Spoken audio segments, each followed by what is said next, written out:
దేవుడు అంటాడు, అది తీసివేస్తాను కానీ నేను మీ పాలెంలోనికి రాను, నేను మీతో ఉండను. మీరు ఎంత మొరపెట్టినా సరే, unless and until you remove that, I'm not going to come with you.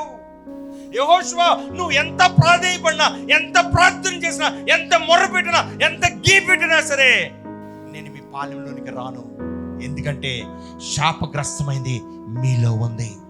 యెహోషువ ప్రార్థన చేస్తున్నప్పుడు దేవుడిని యెహోవా సూటిగా చెప్పచ్చు కదా, అయ్యా ఆకాన్ నిన్నటువంటి ఒకడు ఉన్నాడు, వాడు తప్పు చేశాడు, వాడు పాపం చేశాడు, శపితమైనవి శాపగ్రస్తమైనవి తీసుకొచ్చి వాడు గుడారంలో దాచుకున్నాడు కాబట్టి అని చెప్పేసి కదా డైరెక్ట్గా. దేవుడు చెప్పడం లేదండి. ఎందుకు దేవుడు చెప్పడం లేదు మీరు ఎప్పుడన్నా ఆలోచించారా? Why God knows so and so person has done this mistake. పలానా వ్యక్తి ఈ తప్పు చేశాడని దేవుడికి తెలుసు, యెహోషువకు తెలియదు.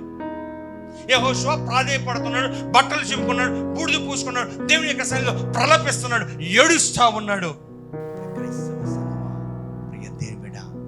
Unless and until you search for the mistake, what happened in your life, నీ జీవితంలో ఏదైతే నష్టపోయావో, ఏదైతే కష్టం వచ్చిందో, ఎక్కడైతే నువ్వు త్రోవ తొలిపోయావో, అది నీ అంతటి నీవే గ్రహించుకొని దేవుని యొక్క సన్నిధిలో పశ్చాత్తాపడతని కానీ దేవుడు నీ జీవితంలో కార్యం చేయడు.